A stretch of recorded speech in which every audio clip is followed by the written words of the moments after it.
안녕하세요. 여러분, 백영기 목사입니다. 오늘 여러분들과 함께 예레미야 17장 12에서 27절, 예레미야 17장 12에서부터 27절까지의 말씀 한번 살펴보도록 하겠습니다. 오늘 구조는 제가 볼 때 이렇게 표현할 수 있을 것 같습니다. 예레미야의 보험, 예레미야의 보험. 이라고 표현이 될 수 있을 것 같고, 두 번째는 하나님이 말씀하시는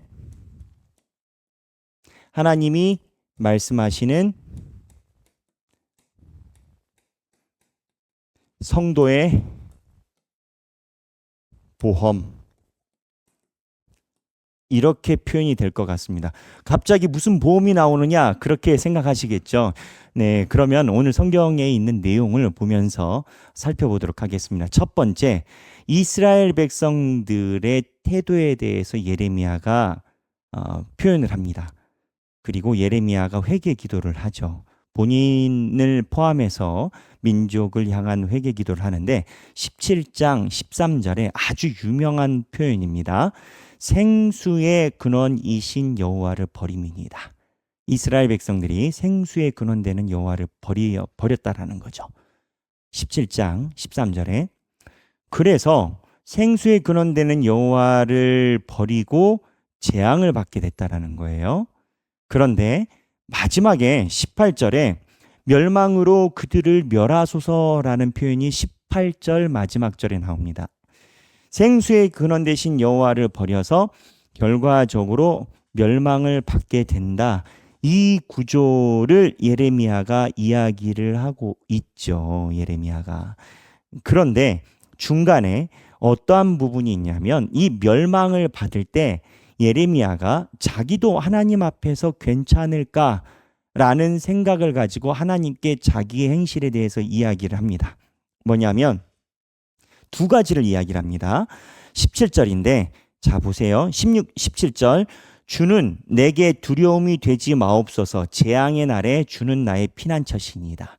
이스라엘 백성들이 멸망받을 때 예레미야 본인은 하나님께서 하나님에 의해서 보호를 받는다. 하나님, 나는 지켜주시는 거죠. 이 얘기를 하는 건 거예요. 조금 더 다시 풀어서 이야기를 하면 예레미야는 하나님께서 이스라엘 백성들을 다 멸망시킬 걸 알았어요. 그리고 이렇게 이스라엘 백성들이 멸망한 이유가 생수의 근원, 생명의 근원되는 여호와를 버렸기 때문에 이런 결과가 나온 걸 알아요. 근데 예레미야 본인도 이스라엘 백성이잖아요. 근데 하나님, 나는 어떻게 되나요? 뭐 우리 생각으로는 당연히 예레미야는 괜찮겠지라고 생각하지만 예레미야 본인의 또 말 못할 심정은 있을 수 있지 않겠습니까? 어떠한 심정일까요? 뭐 하나님 앞에서 본인이 최선을 다했지만 하나님께서 어떻게 보실까 이런 문제가 있을 수 있지 않겠습니까? 사람이니까. 그래서 예레미야가 하나님께 마지막 날 나를 구하소서 할 때 두 가지를 이야기를 합니다. 성경을 자세히 보면 예레미야가 이걸 가지고 하나님 보고 나를 구원해 주셔야 한다라고 강조를 하는 거죠. 이 두 가지가 뭐냐? 첫째, 16절입니다. 첫째 16절 목자의 직분. 이걸 무엇라 표현할 수 있겠냐면 소명입니다. 하나님의 뜻입니다. 각자 사람마다 가지고 있는 하나님의 기대치가 있어요. 사람마다 하나님의 소명이 다 있어요. 목사뿐만 아니라 평신도 일반적인 사람도 하나님이 이 땅에서 만드셨다면 하나님이 만든 이유가 있어요. 각자 주어진 하나님의 기대치가 있다라는 거예요. 근데 16절에 목자의 직분에서 물러가지 아니하고 주를 따랐으며 사람들이 나에게 공격을 하고 험한 말을 해도 하나님의 예언자로서 목자의 직분을 떠난 적이 없다라는 거예요. 이건 무슨 얘기냐면 나는 목자 아니니까 괜찮다 이 얘기가 아니라 하나님이 주신 소명에서 떠나지 않았다라는 거 한 가지. 두 번째는 뭐냐면 내 입술에서 나온 것이 주의 목전에 있나이다. 입술의 증거.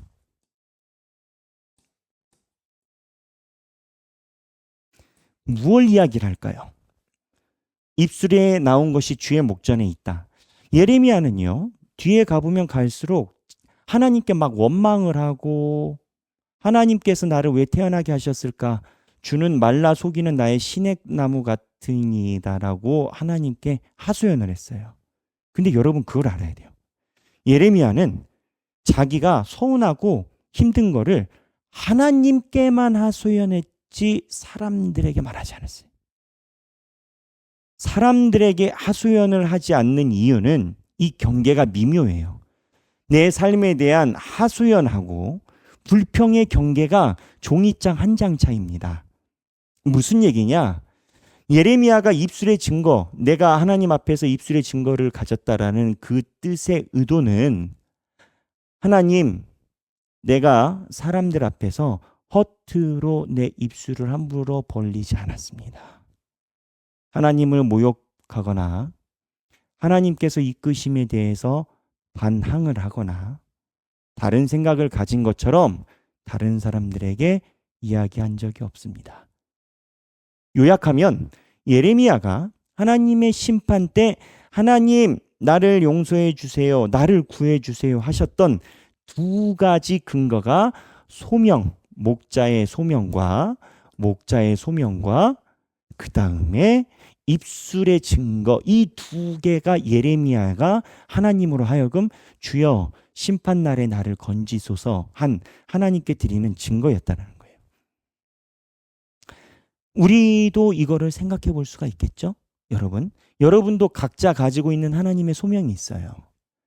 가정에서도 소명이 있고 직장에서도 소명이 있고 교회에서도 마찬가지로 직분과 역할에 대한 소명이 다 있습니다. 이거를 얼마나 소중하게 여겼는지가 나중에 하나님께 이야기를 하는 항목 중에 하나였다라는 거예요. 누구에게? 선지자들에게. 그러니까 우리가 뭐 가정이나 여러분들이 삶에서 가지고 있는 직분은 당연한 거고 교회에서 어떠한 소명을 이행함에 있어서 이거를 얼마나 내가 소중하게 여기고 수행해 감이 하나님이 보시는 하나의 항목이라는 걸 잊지 말아야 돼요. 예전에 모 유명한 대기업 회장이 교회에서 회장인데 봉사한다고 1년 내내 52주 동안 약속을 하고 주차 봉사를 한 교회가 있었습니다. 주차 봉사가 누가 볼 때는 참 드러나지 않고 힘 안 들어 보이는 것 같고 저걸 굳이 해야 되냐는 봉사일 수도 있겠어요. 그런데 대기업 회장이 그 주차 봉사를 하니까 그에 대한 미덕을 많이 받아가지고 사람들에게 많은 각광을 받고 결국엔 그 사람이 대통령이 됐죠. 물론 나중에 많은 사람들의 지탄을 받는 걸로 변질이 됐지만 여하튼 무언가 하나님께서 나에게 주신 소명을 그 당시에 성실히 이행했다라는 차원에서 보면 굉장히 의미가 있는 그러한 결단이었다라는 거죠. 마찬가지예요.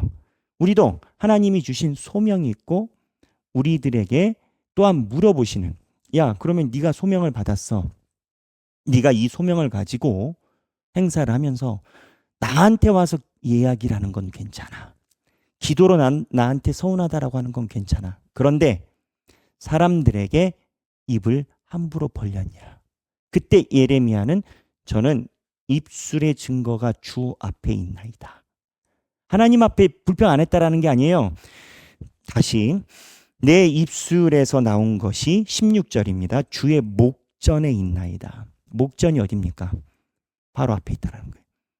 하나님 내가 사람들 앞에서 입을 함부로 벌리지 않음이 주의 바로 앞에 있습니다.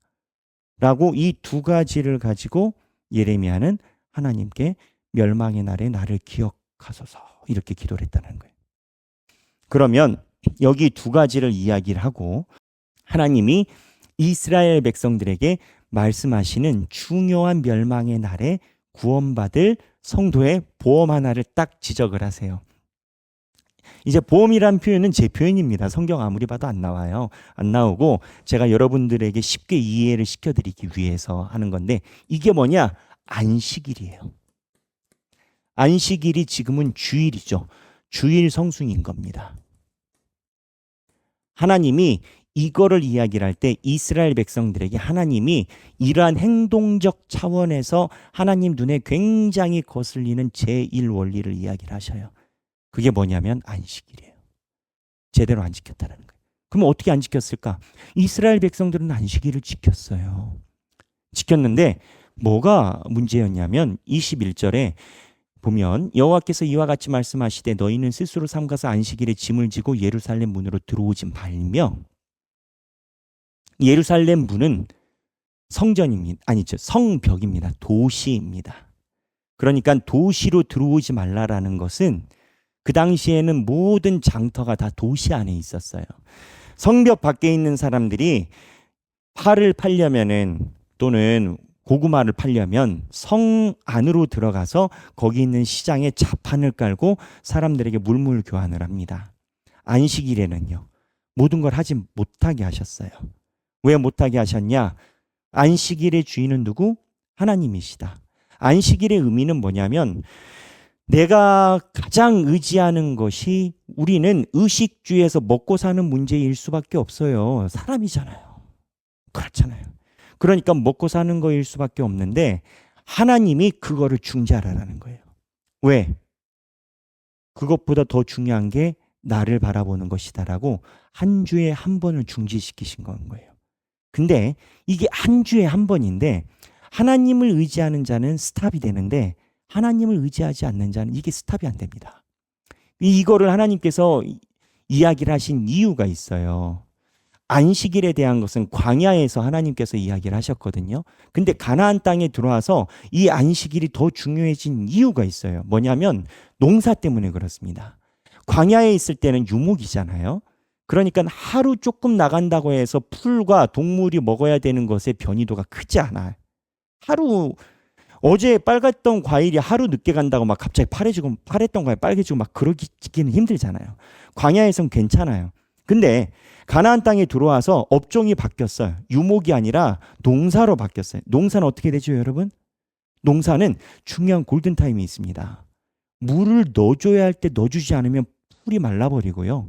물을 빼줘야 될 때 빼지 않으면 침수당합니다. 그러니까 이 농사라는 것은요. 이제 유발 하라리도 이야기를 하지만 인류 최대의 사기극이 농사였다라고 유발 하라리는 평가를 하더라고요. 진화론자인데 신앙인은 아니에요. 진화론자인데 이 농사라는 것이 인류로 하여금 많은 에너지를 소진하게 만든 분과가 됐다라는 거죠. 유발 하라리는 유목이 낮다라는 거죠. 채집보다 에너지 대비 효율이 많이 안 나오는 건데 여하튼 차지하고 그러다 보니까 이 농사는요. 하루가 골든타임 때 매우 중요한 건 거예요. 만약에 오늘 비가 굉장히 많이 왔다. 그러면 어떻게 해요? 밭에 물고랑을 터줘야 되거든요. 안 그러면 물이 차버리잖아요. 또 오늘 물이 없어요. 물을 안 넣어주면 다 말라주고. 근데 이게 안식일이야. 그럼 어떻게 해요? 하나님이 아무 일도 하지 말라는 거예요. 더 어려워진 거죠. 그러나 역설적으로 이야기를 하면 하나님을 향한 신실한 마음을 더 드러내라라는 각도로 이야기를 하거든요. 이걸 문제 삼으세요. 그래서 22절에 보면 안식일에 너희 집에서 짐을 내지 말며 어떤 일이라도 하지 말고 내가 너희 조상에게 명령함 같이 안식일을 거룩하게 할지니라. 집에서 짐을 낸다라는 표현이 뭐냐? 물물교환하려고 안식일에 성 밖에서 짐을 가지고 들어간다는 거예요. 장사한다라는 거예요. 그래서 23절에 그들은 순종하지 아니하며 귀를 기울이지 아니하며 그의 목을 곧게 하여 듣지 아니하며 교훈을 받지 아니하였느니라. 그래서 자기가 가지고 있는 일에 내려놓음을 중요하게 여겨요. 그런데 여기서 아주 중요한 게 있습니다. 여러분 포인트를 잘 봐야 돼요. 포인트를 하나님이 이야기를 하신 포인트는 자기의 것을 포기하는 걸 원하시는 건 거예요. 그때는 농경사회 때는 1인 1사업자입니다. 모두 다 사장님이에요. 모두 다 밭을 가지고 있고 자기의 것을 포기를 하는 것이 다 자기 거예요. 농사의 결과로 자기가 가져가니까 1인 1사업자예요. 근데 근대 산업화 시대로 오면서 이 포인트가 살짝 변합니다. 대부분의 백성들, 대부분의 평민들은 사장이 아니에요. 셀러리맨이에요.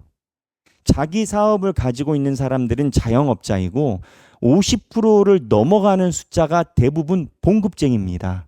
내 사업장이 아니고 어느 큰 사업장에 가서 일을 하게 된다고요. 그러다 보니까 이 사업장이 내 것은 아니야. 그래서 자기의 것이 언제로 변환하는 줄 아세요? 쉴 때가 자기의 것이. 휴무시가 자기의 것이 돼요. 그러니까 무슨 얘기냐? 안식일에 아무것도 하지 말라라는 것이 자기의 것을 내려놓고 하나님께 와라라는 이야기인데, 안식일에 셀러리맨으로 해야 되는 일을 아무것도 안 하고 그날은 나의 것이니 놀러가 예배 안 드려. 그러니까 자기의 것을 포기하게끔 하신 하나님의 포인트가 현대로 와서 이거를 잘 가르치지 않다 보니까 오히려 안식일에 아무것도 하지 말라라는 게 쉬라라는 개념을 변곡시켜서 오히려 자기의 것을 강화하는 변질이 일어나는 거예요. 이건 저만 이야기를 하는 게 아니에요. 월터 브루그만을 포함해서 많은 신학자들이 이야기를 하는 건 거예요. 현실적으로 이야기를 하면 안식일에 쉬라고 했으니 예배만 드리고 집에 가서 쉬든지, 내가 나를 편하게 하기 위해서 놀러 가든지, 내가 쉬는 것이 성서적이지 않냐, 이러한 변론과 궤변이 나오기 시작한다는 거예요. 아니다라는 거예요. 주일날에는 하나님이 우선순위다라는 것으로 하나님께 자기의 것을 내려드리고 하나님의 것으로 만듦이 안식일의 개념이란 말이에요. 그래서 과거에 자기의 것을 내려놓게 농경시대에는 하나님이 이야기를 하셨고, 그때는 쉬는 게 불안한 건 거야. 내가 사업자인데 오늘 문을 닫으면 장사가 안 될 것 같은 건 거야. 그걸 하나님이 내려놓으라고 하는 건 거예요. 제가 광주 와서 느끼는 게 광주 사업장이요, 생각보다 기독교인들이 많더라고요. 제가 있었던 수도권에는요, 주일은 쉽니다가 그렇게 많진 않았어요. 근데 이렇게 음식점이나 제가 맛있어가지고 물어보면 어떻게 됩니까? 저희가 주일은 쉽니다. 엊그제도 그랬네요. 어디 음식점 갔는데 맛있더라고요. 그래서 영업을 언제 하십니까? 물어봤더니 저희가 주일은 쉬고 월요일부터 합니다. 그 가게가 잘 되는 가게였거든요. 그거를 여러분 다들 다 쉴 때 일요일 날 내려놓는 게 얼마나 힘들겠어요. 그게 이제 안식일에 쉬라라는 그 의미인 거고, 두 번째는 셀러리맨들은 쉬는 날이 내 거야. 근데 쉬는 날이 내 건데 교회에서 자꾸 뭐라고 하면 나는 내 쉬는 날이 침해받아. 성서적으로 안식일에 쉬라면 나 쉰다라는 거야. 궤변이라는 거야. 포인트는 자기의 것을 내려놓고 하나님께 드리라라는 거예요. 근데 지금 제가 드리는 이야기의 포인트 방점이 어디죠? 이 이야기의 모든 방점이 있죠. 이 이야기의 모든 방점은 어디냐? 보험이에요. 제가 표현한 보험. 하나님이 멸망의 날에 지적하시는 보험이 일반 백성은 안식일이라고요. 그리고 일반 백성은 안식일이고 좀 하나님께 쓰임받는 소위 급 있는 항존직이나 하나님을 나라를 위해서 부름받은 소명자들은 두 가지, 자기의 직분을 잘 감당하고 입 함부로 벌리지 않음이 하나님의 재앙의 날의 보험이다라고요. 이게 오늘 본문에 서려 있어요. 17장 12절부터 27절까지의 내용이에요. 그렇다면 생각하기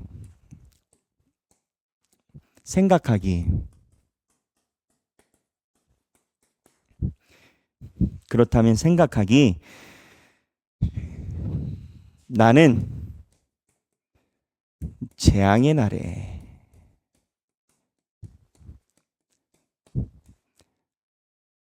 어떠한 나의 행실을 주께 드릴 수 있는가? 제 표현에 의하면 이거는 뭐라고 했다? 제가 보험이.